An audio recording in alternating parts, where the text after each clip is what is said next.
Κύριε Γενική Γραμματέα,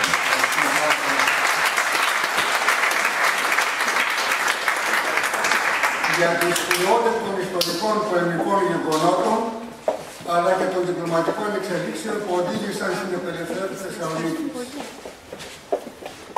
Την περίοδο αυτή διπλασιάζεται η γεωγραφική έκταση της Ελλάδας. Στη συνέχεια, καλώ τον καθηγητή του κ. Σπέτας Περίδωνα να μας αναπτύξει το δεύτερο θέμα, που είναι η συγκρότηση της Βαλκανικής Συμμαχίας και η απελευθέρωση της Θεσσαλονίκης. Κύριε καθηγητά, στο δείχνω.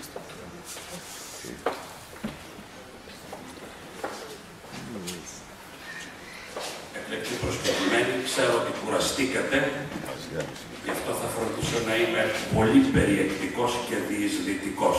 Δεν θα σας κουράσω με γεγονότα και ιστορίες, τα ακούσατε άλλωστε. Ελλάδα το 1893, μια Ελλάδα χρεοκοπημένη, όπως σήμερα. Ελλάδα το 1897, μια Ελλάδα ηττημένη στον τουρκικό πόλεμο. Ελλάδα το 1898, μια Ελλάδα με διεθνή οικονομικό έλεγχο, όπως σήμερα στο Διεθνές Νομισματικό Ταμείο. Ένα πολιτικό σύστημα που έχει καταρρεύσει. Ήταν υπεύθυνο και για τη χρεοκοπία, πολύ δε περισσότερο για την ήττα του 1997, που συμπαρασύρεται το έθνος σε έναν πόλεμο χωρίς να είναι προετοιμασμένο στρατιωτικά. Η Ελλάδα του 1912, πας στη μεγάλη εξόρμηση, στην αναπτερικίαση. Ουδής θα μπορούσε το 1897 να διανοηθεί ότι το 1912 η Ελλάδα θα έπαιρνε την εκδίκηση για την ταπεινωτική εκείνη ήττα, που είναι και υπό οικονομική εξάρτηση. Τι συμβαίνει όμως? Σε όλο το 19ο αιώνα αντιμετωπίζουμε δύο προβλήματα. Εξυγχρονισμός, αυτό που και σήμερα το αντιμετωπίζουμε, να αλλάξει το πολιτικό σύστημα, το πελατειακό σύστημα κτλ. Και δεύτερο, τότε ήταν η μεγάλη ιδέα, εθνικές διεκδικήσεις. Πώς θα απελευθερώσεις τους αλήτρωτους αδερφούς μου. Και στα δύο έχεις αποτύχει τον 19ο αιώνα. Γιατί ούτε ένα σύγχρονο κράτος έχεις φτιάξει με το σύστημα το πελατειακό, με τον δανεισμό και όλα αυτά, αλλά και ούτε έχεις επεκταθεί εδαφικά νικώντας το Οθωμανικό κράτος. Αν πήρες τα Δωδεκάνησα το 1964, τα πήρες ως δώρο της Αγγλίας. Και αν πήρες τη Θεσσαλία και την Άρτα το 1981, τα πήρες όχι γιατί νίκησες τους Τούρκους, αλλά γιατί σου τα δώσαν οι μεγάλες δυνάμεις ως δώρο για την ουδέτερη στάση που τήρησες στην μεγάλη ανατολική κρίση του 1975-1978.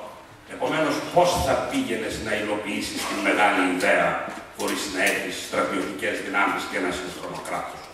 Ήταν ακριβώς η αίσθηση της απειλής που αντιμετωπίζει η Ελλάδα μετά το 1878, όταν δημιουργείται βουλγαρικό κράτος και φοβάσαι πλέον βουλγαρική επέκταση στη Μακεδονία, και όταν αντιμετωπίζεις εν δυνάμει και τον αλβανικό εθνικισμό, που εξαναγκάζεσαι να πεις ότι από εδώ και πέρα πρέπει να φτιάξω στρατό, πρέπει να αλλάξω το πολιτικό σύστημα.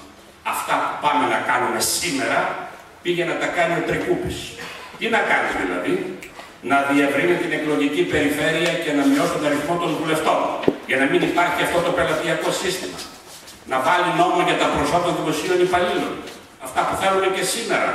Και το βασικότερο, να φτιάξει στρατό και στόλο. Τότε μπαίνει υποχρεωτική στρατιωτική θητεία, τότε γίνονται τα έργα, τότε φτιάχνει σιδηροδρόμους, τότε φτιάχνει τον ιστιμό της Κορίνθου. Αλλά για να κάνεις αυτόν τον αστικό εξυγχρονισμό χρειάζεσαι χρήματα. Δάνεια, φορολογία, τα οποία τότε πηγαίνουν για καλό σκοπό. Δεν μπορεί σε κάποια φάση να εξυπηρετήσει το χρέος και φτάνει στη χρεοκοπία του 1993. Όχι διότι τα χρήματα πηγαίνανε στην διαφθορά, αλλά διότι πηγαίνανε σε έργα υποδομής. Από εκεί και πέρα οι δανειστές της εποχής εκείνης πλέον δεν σου δίνουν λεφτά, διότι χρεοκοπία σήμαινε στάση πληρωμών. Όχι να κόψω μισθούς και συντάξεις, αλλά να μην μπορώ να εξυπηρετήσω το εξωτερικό μου χρέος. Το 70% των τόκων πλέον δεν μπορώ να σου το δώσω στους ομολογιούχους.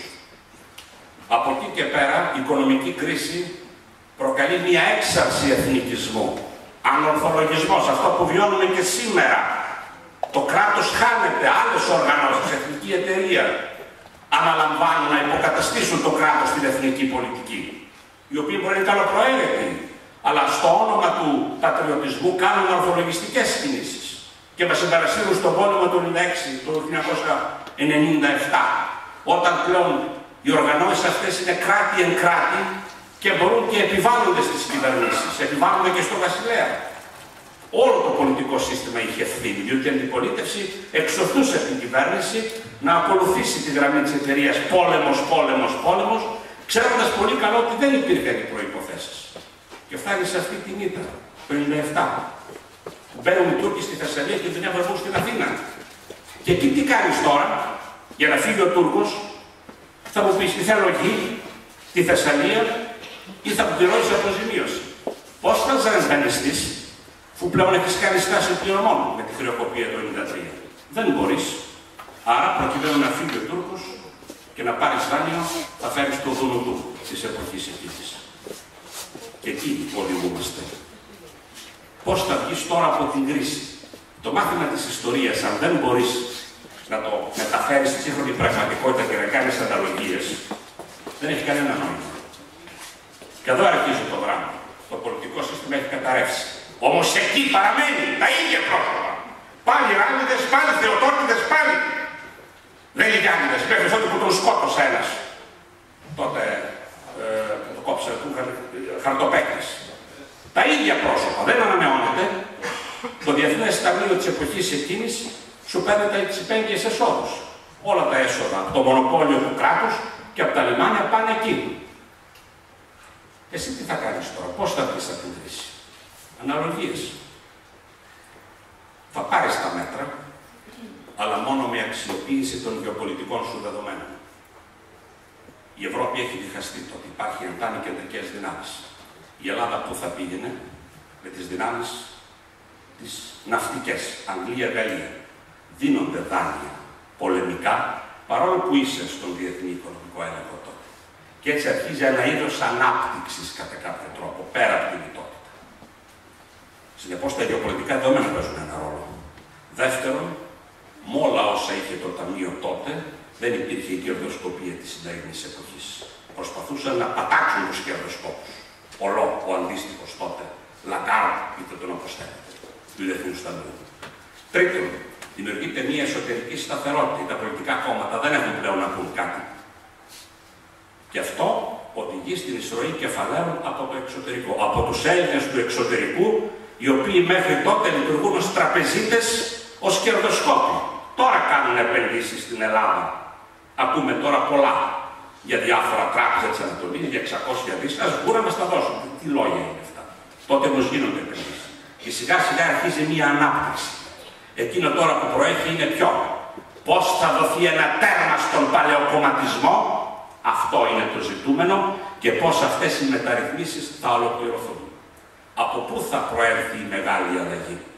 Δεν έχεις αστική τάξη στην Ελλάδα για να κάνει τις επαναστάσεις. Ό,τι έγινε, έγινε από το στρατό. Και το 1964, το 1962 τον Όθωνα τον διώχνουν οι στρατιωτικοί. Και το 1943 το Σύνταγμα πάλι στρατό. Και τώρα πάλι ο στρατός. Ποιος στρατός όμως. Ο στρατός που έχει κάνει το Μακεδονικό Αγώνα. Είναι αξιωματικοί αυτοί οι οποίοι έχουν ψηθεί εδώ. Άρα η τύχη της Ελλάδας έχει παιχτεί στις πεδιάδες της Θεσσαλίας, από που φέρνουν τα στρατός κτλ. Και μέσα στα βουνά της Μακεδονίας. Ακριβώς αυτοί οι στρατιώτες που συμμετείχαν, και αξιωματικοί κυρίως, που συμμετείχαν στο Μακεδονικό Αγώνα, αυτοί κάνουν το βουδί. Διότι υπάρχει μια συνέχεια. Αυτοί αντιλαμβάνονται τι γίνεται. Ως φρένονται τις λαϊκές μάζες, τι θέλει ο απλός κόσμος, με ένα σύστημα χρεοκοπημένο. Και δεύτερον, έχουν συνέστηση του εθνικού κινδύνου. 1908 επανάσταση των Νεοτούρκων. Φαίνεται τι κάνουν οι Νεότουρκοι, πολιτική εκτουρκισμού. Άρα η Οθωμανική Αυτοκρατορία να γίνει ένα κοσμοπολίτικο κράτος είναι όνειρο θερινής νυχτός. Κάνουν και οικονομικό μποϊκοτάζ οι Νεότουρκοι στο ελληνικό κράτος. Η Βουλγαρία κηρύσσει την ανεξαρτησία της. Άρα φαίνεται το 1908 πλέον που είναι εξάρτητο κράτος η Βουλγαρία, κάποτε να κάνει ένα κίνημα στη Μακεδονία πλέον είναι πάρα πολύ εύκολο. Και επεμβαίνει ο στρατός και έγινε ό,τι έγινε. Είναι μια αστική επί της ουσίας επανάσταση, διότι μπορεί να ξεκινούσαν με αιτήματα κατά της ανάμειξης του διαδόχου στο ελληνικό επιτελείο, αλλά αυτά που εξέφραζαν ήταν ουσιαστικά η λαϊκή βούληση. Σημαίνει το κράτος να αλλάξει. Και έτσι, έπρεπε όμως θέλουμε καινούργια πρόσωπα. Δεν μπορεί με το παλιό σκηνικό. Και βρέθηκε το πρόσωπο που ήρθε από την Κρήτη. ο Βενιζέλος. Και όλο το πολιτικό σύστημα έχει καταρρεύσει. Ένα κόμμα πλέον μεγάλο, με συντριπτική πλειοψηφία και με ένα πρόγραμμα εξυγχρονιστικό. Τι σημαίνει εξυγχρονισμός? Δίκαιο φορολογικό σύστημα. Αυτό είναι το ζητούμενο. Έμποροι, πριν το γουδί, οι έμποροι βγαίνουν στους δρόμους και λένε: πνιγόμαστε, φτιάξτε κάτι, όλοι να φορτίζουν τα βάρη. Αυτό το άδικο που ζουν και σήμερα. Μονιμότητα δημοσίων υπαλλήλων. Πώς? Μετά από εξετάσεις. Μέχρι τότε κάθε κόμμα τους άλλαζε. Έτσι εξηγείται το ενδιαφέρον μας για την πολιτική. Όχι επειδή έχουμε τόση μεγάλη πολιτική συνείδηση, αλλά ποιος θα μας βολέψει. Οι ίδιες αδυναμίες σήμερα, τα ίδια υπάρχουν αναλογίες. Και τρίτον, το βασικότερο, στρατό. Αν δεν έχω στρατό, τώρα που η κατάσταση αλλάζει στα Βαλκάνια τότε και στον κόσμο, επέρχεται η προσέγγιση Αγγλίας-Ρωσίας και πλέον η Αγγλία δεν είναι αντίθετη στο ενδεχόμενο διάλυτο Οθωμανικής Αυτοκρατορίας και η Βουλγαρία εξοπλίζεται και η Σερβία κτλ. Πρέπει συνεπώς και εγώ στο νέο βαλκανικό γίγνεσθε να έχω ένα λόγο. Εδώ ουσιαστικά βρίσκεται η συμβολή του ηγέτη, ο οποίος αντιλαμβάνεται ότι από εδώ και πέρα εγώ πρέπει να παίξω. Να παίξω στο παιχνίδι. Τι να κάνω δηλαδή? Έχω δύο επιλογές. Οι Τούρκοι είναι ο ίος εχθρός. Στο κριτικό ζήτημα δεν υποχωρούν. Δεύτερον, οι Βούλγαροι ο άλλος εχθρός. Τι όμως πρέπει να κάνω τώρα? Η Βουλγαρία είναι ισχυρή, έχει στρατό φτιάξει ισχυρό. Είναι με το προσωπικό μοντέλο. Κάποτε η Σερβία και η Βουλγαρία που έχουν αρχίσει τις διαπραγματεύσεις μετά από ρωσική κυδαιμονία για έναν πόλεμο κατά του Οθωμανικού κράτους, θα κάνουν τον πόλεμο. Και εγώ τι θα κάνω η Ελλάδα, αν η Βουλγαρία και η Τουρκία κάνουν πόλεμο κατά του Οθωμανικού κράτους? Θα συνεργαστώ με τους Τούρκους να αντιμετωπίσω. Μέχρι στιγμής οι Τούρκοι δεν μου δείξανε καλά σημάδια συμπεριφορά σε σχέση με το κριτικό ζήτημα. Πρέπει και εγώ να μπω μέσα στο παιχνίδι. Και έτσι αρχίζει αυτό που θεωρούνταν αδιανόητο, η ελληνοβουλγαρική προσέγγιση. Ενώ μέχρι τότε όλες οι διαπραγματεύσεις με τη Βουλγαρία για να βρούμε ένα μόντους βιβέντη είχαν αποτύχει. Διότι η Βουλγαρία έβαζε ως όρο δεν θέλω διανομή της Μακεδονίας, όλη η Μακεδονία αυτόνομη ως μέσο προσάρτησης στη Βουλγαρία. Έχει ξοντώσει τον δεσμό της Ανατολικής Ρωμανίας. Στην περίοδο εκείνη υπάρχει το βουλγαρικό σχίσμα, το ζήτημα της Εκκλησίας, το οποίο συνδέεται με την Ορθόδοξη. Παρ' όλα αυτό, ο Βενιζέλος αρχίζει τον διάλογο με τη Σόφια. Προχωράει σε βουλγαρική προσέγγιση με την Ρωσία. Ξέρει όμως πολύ καλά ότι δεν μπορεί να συμφωνήσει με την Βουλγαρία στο εδαφικό. Τι θα πάρω εγώ μεταπολεμικά? Διότι θα λήξει ο πόλεμος ως νικητής. Διότι αν έμπαινε στις διαπραγματεύσεις με την Βουλγαρία για να καθορίσει τις σφαίρες επιρροής μεταπολεμικά, όπως είχαν κάνει οι Σέρβοι με τους Βούλγαρους, τότε οι Βούλγαροι θα βάζαν θέμα Θεσσαλονίκης. Το ήξερε αυτό. Και αυτό σημαίνει ότι η συμμαχία θα κατέβει. Δεν είχαν ανάγκη οι Βούλγαροι, τουλάχιστον έτσι λέγανε τον ελληνικό στρατό. Έτσι λέγανε. Η Ελλάδα μόνο ο στόλος μπορεί λίγο να βοηθήσει, με κανένα νησί και με την Κρήτη μπορεί να βολευτεί. Άρα συνεπώς και να μην μπαίναμε εμείς στη συμμαχία, δεν θα τους πείραζε και τόσο πολύ. Για τους Σέρβους, την περίοδο αυτή οι Σέρβοι μας θεωρούσαν κατώτερο στρατός κτλ. Όμως είχε συντελεστεί κάτι στην Ελλάδα. Ο στρατός είναι πλέον αξιόμαχος. Διότι υπάρχει υψηλό φρόνημα. Αυτό είναι πολύ βασικό. Ότι η κρίση του 1997 δεν έριξε το φρόνημα το οποίο με το μακεδονικό αγώνα τονώθηκε. Είναι ηθικές δυνάμεις οι οποίες υπάρχουν.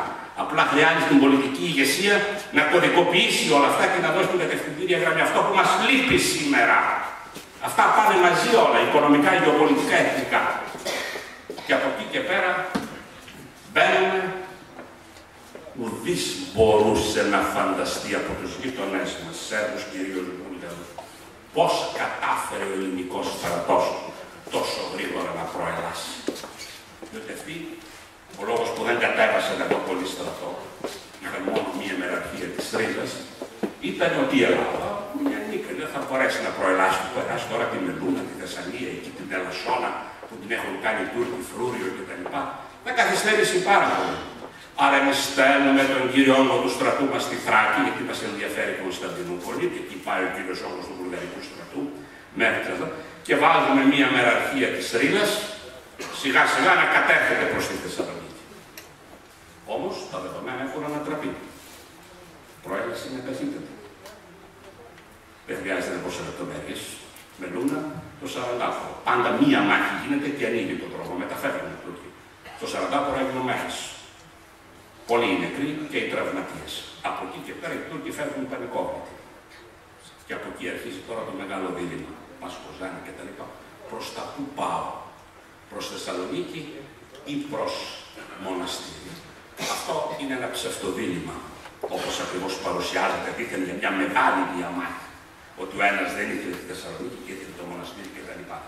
Απλά ο ένας σκέφτεται στρατιωτικά, ο Κωνσταντίνος, διότι λέει τώρα οι Σέρβοι διώχνουν τους Τούρκους. Ο κύριος όγκος του στρατού από τη σημερινή μοναστήρι μπορεί να κατέβει προς τα πάνω. Άρα μπορώ να τον αποκόψω. Ναι, πως πριν πάω Θεσσαλονίκη πρέπει να έχω εξασφαλισμένα τα νότα μου. Κάπως εκεί που ο άλλος φοβάται. Ο Βενιζέλος γρήγορα σκέφτεται πολιτικά. Υπάρχει αυτή η διένεξη.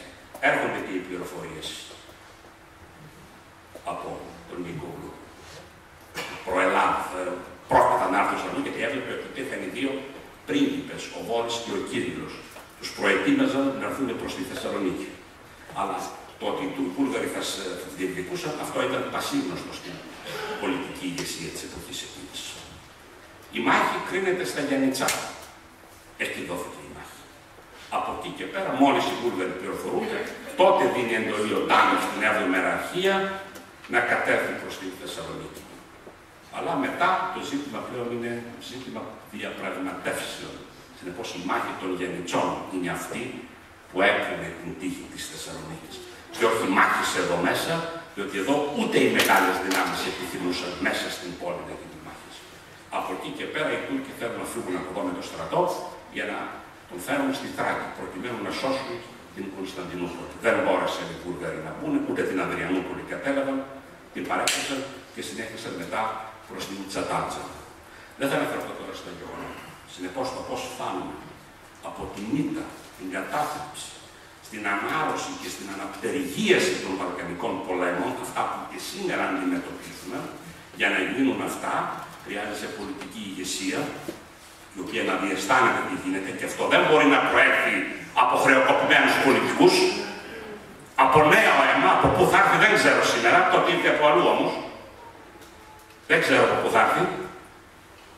Δεύτερον, αξιοποίηση των γεωπολιτικών δεδομένων, διότι αυτό είναι που κάνει τότε το διεθνή οικονομικό έλεγχο να είναι χαλαρό και να μην σου λέει πάρε μέτρα που σκοτώνουν, γιατί λες ότι κύριε παίξω ένα ρόλο εδώ, φέρνεις Γάλλους εδώ πέρα, θέλω ναυτικό. Η Ευρώπη θα πάει σε πόλεμο μετά. Η Ελλάδα κάπου θα ενταχθεί. Το λέω αυτό για τα σημερινά τεκτενόμενα στην Ανατολική Μεσόγειο. Αυτά πάνε μαζί, δεν είναι άσχετα από την κατάσταση εδώ. Και βέβαια ένα φρόνημα. Αν δεν έχει ψηλό φρόνημα, σε αυτό δυστυχώς έχουμε αποτύχει τα τελευταία χρόνια. Γιατί μας κάνουν πολιτιστική γενοκτονία τόσα χρόνια με τις διάφορες θεωρίες περί παροχημένων εθνικών κρατών και περί πολλαπλών ταυτοτήτων. Τώρα απομυθοποιείται και η Ευρώπη, διότι η Ευρώπη δεν μπόρεσε να λύσει καμία βαλκανική κρίση. Ούτε την κρίση της Ιουγκοσλαβίας, ούτε αυτή. Οι Αμερικανοί που κάνουν φοβαρτισμούς και αυτοί επέβαλαν την Pax Americana. Δεν επέβαλε η Ευρώπη. Τροχόντουσαν τότε τι θα κάνουμε, τι θα κάνουμε κτλ. Ούτε και τη σημερινή κρίση. Δεν μπαίνω σε λεπτομέρειες. Είναι πολλά παιχνίδια πίσω από τα οικονομικά που πέσουν. Εδώ θέλει πολιτικό ένστικτο. Να διαισθάνεται κανείς τι κρύβεται πίσω από όλα αυτά. Αργά-αργά βγαίνουν στη φόρα, αλλά ένας ιστορικός πρέπει να έχει ιστορική σκέψη και να μπορεί να κάνει τις αναλογίες για να αντιλαμβάνεται πίσω από τον αφρό που κρύβεται. Αυτά έγιναν τότε και έτσι η Ελλάδα μπόρεσε. Διότι το φρόνημα παραμένει υψηλό. Ο μακεδονικός αγώνας έχει κρατήσει υψηλό το φρόνημα. Οπότε η απελευθέρωση είναι μία συνέχεια, θα λέγαμε, του μακεδονικού αγώνα. Είχε διατηρηθεί το φρόνημα εδώ μέσα. Αλλά και όταν μπαίνει ο στρατός και ακούσατε μπαίνουν οι Βούλγαροι με την Πολυρία και όλα αυτά, γιατί είχαν καταλάβει τη Θεσσαλονίκη, λιμάνι, τίποτα δεν μπορούσε να προεξοφλήσει τον Οκτώβριο του 12 ότι η Θεσσαλονίκη θα μείνει σε ελληνικά χέρια. Μπορεί να γίνεται η δοξολογία και όλα αυτά και πολλούς λόγους. Πρώτον, μέσα στην πόλη. Δεν είμαστε η πλειοψηφία. Μπορεί να είμαστε οικονομικά ένας παίκτης, ισχυρός κτλ. Αλλά δεν είμαστε η πλειοψηφία. Το εβραϊκό στοιχείο στην αρχή είναι εχθρικό έως και αδιάφορο. Για λόγους οικονομικούς αλλάζουν τα σύνορα, αλλάζει η κατάσταση, υπάρχει αβεβαιότητα. Μπαίνουν σύνορα πλέον, χάνονται επιχειρήσεις. Το άλλο είναι φυσικό στην αρχή να υπάρχει αυτή η αίσθηση. Δεύτερον, άσε τους Τούρκους, αυτοί θα φεύγουν. Έχεις και το βουλγαρικό στοιχείο εδώ. Του στρατό που μπαίνει, τους κομιτατζίδες που ξέραν καλά τα κατατόπια. Ο Σαντάζε, τον οποίο ακούσατε, είναι χρόνια μέσα στη Θεσσαλονίκη. Γνωρίζει τα καφενεία, γνωρίζει τα πάντα. Ξέρει και ελληνικά. Οι κομιτατζίδες μιλούσαν και ελληνικά και βουλγαρικά και τουρκικά. Πηγαίνανε στην Ελλάδα και λέγανε κάτω στην Αθήνα ότι αγωνιζόμαστε με φίλοι της Μακεδονίας, δώστε μας όπλα. Πριν, στη διάρκεια του Μακεδονικού αγώνα, αυτό παίζανε πολλά κτλ. Αλλά έχει σλαβική ενδοχώρα. Το Κιλκής. Τι ελληνισμό έχει το Κιλκής? Είναι ανθρωπομητατζίδων, όπως λέει και ο Βενιζέλος στην επιστολή. Από εκεί και πέρα έχει σλαβόφωνα χωριά, έχει το Α, το Β. Συνεπώς, για να κρατήσεις την πόλη, θέλεις και ενδοχώρα. Δεν μπορείς να την κρατήσεις αλλιώς, ενώ από τη Θεσσαλονίκη.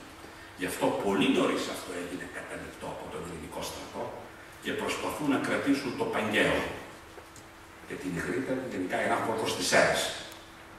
Εκεί θα αρχίσει ένας πόλεμος, πραγματικός πόλεμος Ελλήνων και Βουλγάρων, από τον Απρίλιο ακόμα του 1912. Διότι αν είχε στο Παγκαίο, έφραζε στον δρόμο για να έχουν οι Βούλγαροι επικοινωνία μεταξύ Θράκης και Ανατολικής Μακεδονίας. Και είχες μία ενδοχώρα προκειμένου να φυλάξεις. Πάντα στο στρατό γίνεται αυτό. Να κρατήσεις μια περιοχή πρέπει να έχεις ένα προκεχωρημένο φυλάκι. Εκεί θα γίνουν όντως μάχες.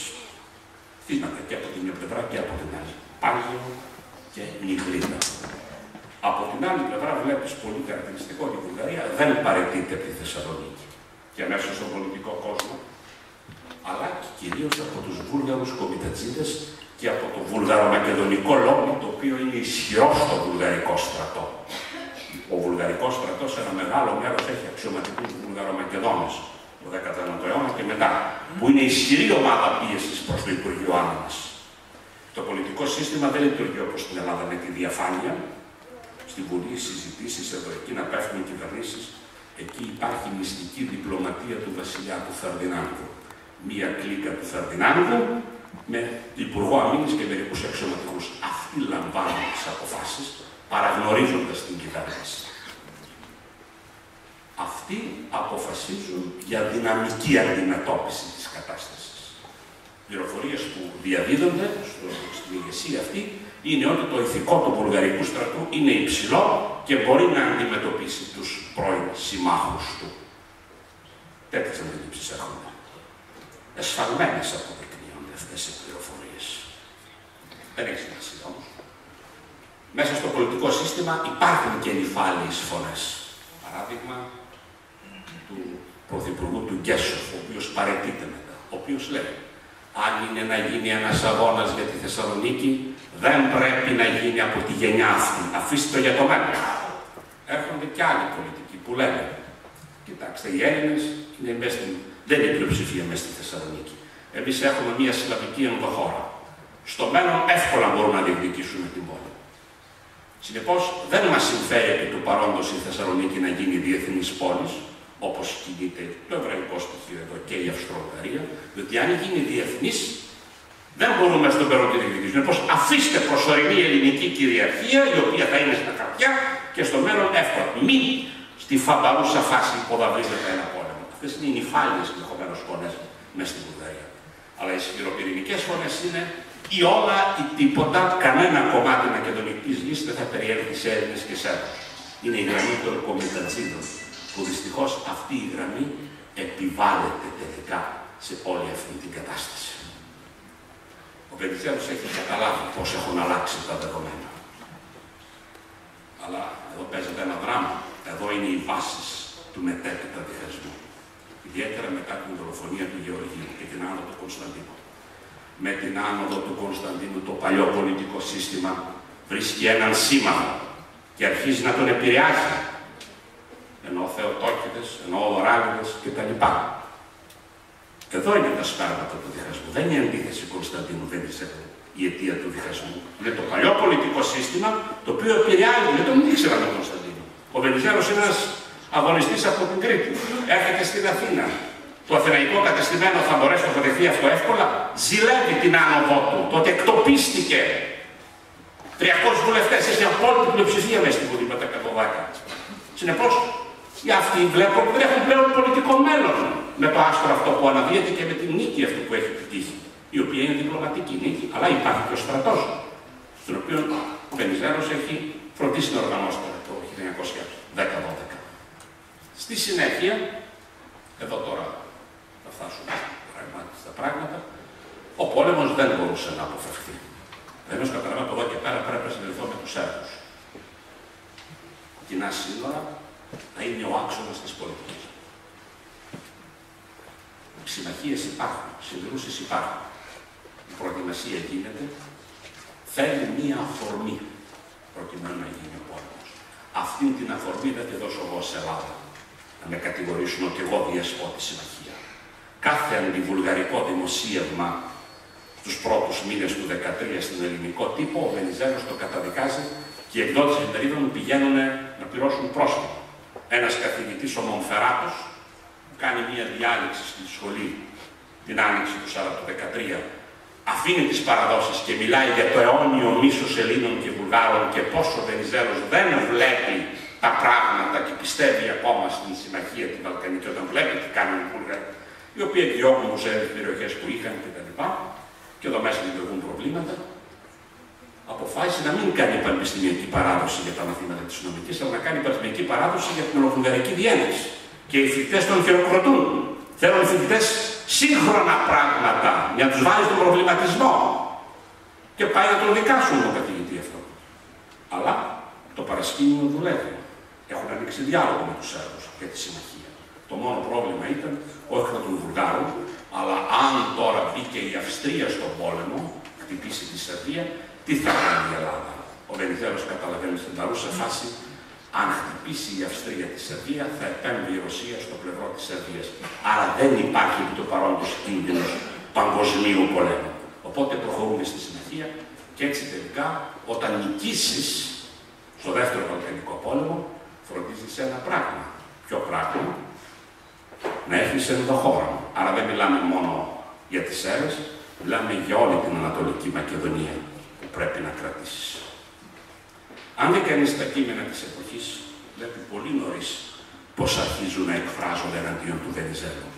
Κατάρα στο Βενιζέλο, τιμή στα Ευζωνάκια. Αυτό το γράφει ο Ιούγκ Δραγούνης. Δεκέμβριος του 1912 καταργείται το Βενιζέλο, γιατί δεν προχώρησε σε μεγάλη ενδοχώρα να πάρει και το μοναστήρι και τα λοιπά. Λες και εξαρτάται αυτό από το ελληνικό στρατό. Κανένας δεν εμπόδισε το ελληνικό στρατό να προχωρήσει. Να μπαίνουν και οι άλλοι. Τακτική του ήταν σταδιακά, κυρίως στα νησιά. Τον κατηγορεί γιατί στρέφεται προς τα νησιά. Να έπρεπε να αφήσει τους Έλληνες αυτούς και να πάει στη Βαλκανική ενδοχώρα. Ο στόλος ήταν η βάση. Αν δεν υπήρχε ο στόλος, κανένα δεν σε δεχόταν στη Βαλκανική. Αλλά βλέπει κανείς πως οι παλιοί πολιτικοί, καλοπροαίρετοι από το Β, αρχίζουν πολύ νωρίς να εκφράζουν κατά του Βενιζέλου. Και όταν είναι ο Βαλκανικός πόλεμος και πάει το ζήτημα στη Βουλή, του ανακοινώνει ο Βενιζέλος ότι θα αρχίσει ο πόλεμος κτλ. Έρχεται πάλι ο Ράλης να χτυπήσει και να πει τι, δεν έχει τι έκανες με τους Βούλγαρους συμφωνία κτλ. Δεν κάνεις τίποτα, μπορούσες να κάνεις καιροσκοπική διπλωματία. Τι καιροσκοπική διπλωματία? Αρχίζει ο Σέρβο-Βουλγαρικός πόλεμος, κατεβαίνουν αυτοί και εσύ να πεις στους Οθωμανούς, εγώ αν δεν μου δώσεις αυτά που θέλω, δηλαδή ένα μεγάλο μέρος της Μακεδονίας, θα πολεμήσω κι εγώ με τους άλλους. Ποιος θα σε υπολόγιζε τότε? Η Οθωμανική, ούτε την Κρήτη σου δίνει το Οθωμανικό κράτος πριν αρχίσει ο πόλεμος. Συνεπώς, η πολιτική λύση είναι αυτή η οποία επιβλήθηκε. Από εκεί και πέρα δεν θα σας κουράσουμε λεπτομέρειες. Η Θεσσαλονίκη θα περάσει πάλι περιπέτειες. Και στον Πρώτο Παγκόσμιο Πόλεμο, με τις δυνάμεις εδώ της Αντάν, όταν ο εθνικός δεχασμός μας έχει κοστίσει πάρα πολύ και όταν απειλούν οι σύμμαχοι, οι Αμβρογάλοι, ότι αν η Ελλάδα μείνει στη γραμμή αυτή της ουδετερότητας, τότε μπορεί η Θεσσαλονίκη να ανακηρυχθεί πρωτεύουσα των Σέρβων. Ο Σερβικός στρατός που έχει υποστεί τα πάνω. Κατά συνέπεια, και πάλι εδώ το παιχνίδι παίζεται, μέχρι ότου έγινε αυτό που έγινε και τελικά η Ελλάδα προσχώρησε στο πλευρό της Αντάν. Διότι δεν υπήρχε άλλη επιλογή. Από τη στιγμή που η Οθωμανική Αυτοκρατορία και η Βουλγαρία πήγαν με τις κεντρικές δυνάμεις, άλλη επιλογή για την Ελλάδα δεν υπήρχε. Εδώ πάλι μπορούσε να διαισθανθεί την έκβαση του πολέμου. Ότι ο πόλεμος θα λήξει με νίκη της Αγγλίας. Οι άλλοι πιστεύαν ότι ο πόλεμος θα λήξει με λευκή ειρήνη και ότι θα φύγουν οι Βούλγαροι που είχαν μπει μέσα το 16, διότι θα τους ξανακάσουν να φύγουν οι Γερμανοί. Η πόλη στην πορεία των αιώνων πάλι είχε σημασία και για τη Σερβία ως εδαφική διέξοδο στη θάλασσα και για τη Βουλγαρία, στην οποία εμείς θέλαμε να δώσουμε οικονομική διέξοδο, αλλά δεν το δέχονταν οι Βούλγαροι, διότι αν τους δίναμε οικονομική διέξοδο, από εκεί και πέρα θα πίστευαν ότι πλέον δεν έχουν δικαίωμα να διεκδικούν εδαφική διέξοδο. Αυτός είναι ο λόγος που λειτουργεί η γραμμή Γεργελή Θεσσαλονίκη κτλ. Η γραμμή Κούλα Θεσσαλονίκη Τζουμαγιά δεν λειτουργεί στο Μεσοπόλεμο. Παρόλο που η Ελλάδα το θέλει αυτό. Φτιάξτε τη γραμμή εσείς Τζουμαγιά Κούλα για να μπορέσετε να βουλγαρικοί τους ελληνικούς και να έχετε μία διέξοδο στη Θεσσαλονίκη. Αλλά δεν ήταν η οικονομική διέξοδος, ήταν η εδαφική διέξοδος. Και δεν ήταν η Θεσσαλονίκη, ήταν η Αλεξανδρούπολη και η Δυτική Θράκη για αυτούς. Επίσης η πόλη για τους Σέρβους έχει την εξής σημασία. Ότι σε περίπτωση ενός πολέμου Έλληνο-Ιταλικού ή Ιούγκοσλαβο-Ιταλικού, εάν την πόλη την καταλάμβαναν οι Ιταλοί, τότε υπήρχε ζήτημα ανεφοδιασμού της Σερβίας. Δεν είχε άλλο λιμάνι για να εφοδιάζεται. Γι' αυτό το λόγο πάντα υπήρχε η γραμμή. Αν εμείς βρεθούμε σε πόλεμο με την Ιταλία, η Ιουγκοσλαβία, ή αν η Ελλάδα βρεθεί σε πόλεμο, πρέπει εμείς να πάρουμε το λιμάνι. Και αυτό το κάνουν οι Σέρβοι το 40. Λίγο μετά την Ιταλική επίθεση, προσπαθεί ο Σερβικός στρατός να μπει στο λιμάνι. Για να διασφαλίσει, γιατί αν μπαίνανε οι Ιταλοί, θα κόβανε την τροφοδότηση των Σέρβων.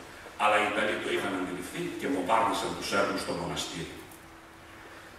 Και άλλη περιπέτεια έχει η ιστορία της πόλης, όσον αφορά πώς την κρατάσει μετά και όλα αυτά, αλλά δεν είναι επί του παρόντος αυτά.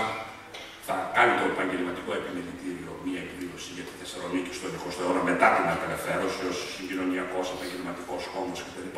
Όπου εκεί θα θυγούν και τέτοιες πτυχές, η Θεσσαλονίκη και η Βαλκανική ενδοχώρα μετά την απελευθέρωση μέχρι τι προοπτικές διαλύγονται σήμερα. Πάντως 100 χρόνια μετά, ομολογώ ότι δεν έχει τη θέση που θα άξιζε. Ιδιαίτερα σήμερα δίνουμε δυστυχώς αφορμή σε εχθρούς να λένε διάφορα. Και η τουρκική πλευρά και τα Σκόπια να γράφουν όταν ήρθε η κρίση. Αν είχαμε λεφτά θα αγοράζαμε το λιμάνι της Θεσσαλονίκης. Και οι Βούλγαροι να έχουν πληροφορίες ότι ίσως πουλάμε το λιμάνι και να τηλεφωνούν μήπως η Ελλάδα πουλάει το λιμάνι, ενδιαφερόμαστε. Είναι τραγικά αυτά που συμβαίνουν. Είναι τραγικά αυτά τα οποία βιώνουμε. Διότι πάλι μετά από 10 χρόνια, 12 γιορτάζουμε την απελευθέρωση, 22 έχουμε άλλη τραγωδία. Και γιατί έχουμε την τραγωδία αυτή, λέμε Σεπτέμβρη του 22 και Οκτώβρη του 12. Διότι πάλι το παλιό κατεστημένο μπόρεσε και χτύπησε. Και ο εξυγχρονισμός μας αποδείχθηκε νόθος. Σήμερα αντιμετωπίζουμε προβλήματα τα οποία έχουν πλήσει πριν από 100 χρόνια. Εδώ φαίνεται ο ρόλος της προσωπικότητας στην ιστορία, ο ρόλος των πολιτικών ηγετών. Τέτοιοι ηγέτες δεν υπάρχουν σήμερα. Εγώ ειλικρινά κλείνω τηλεόραση, το βλέπω κάθε μέρα στα ελληνικά κανάλια, τα ίδια πρόσωπα να μας διαφωτίσουν. Δεν μας διαφωτίζουν, μας συσκοτίζουν.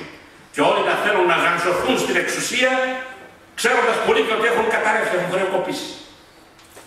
Οι επαναστάσεις δεν γίνονται από τις μάζες, γίνονται από διανοούμενους ή από ανθρώπους προφωτισμένους.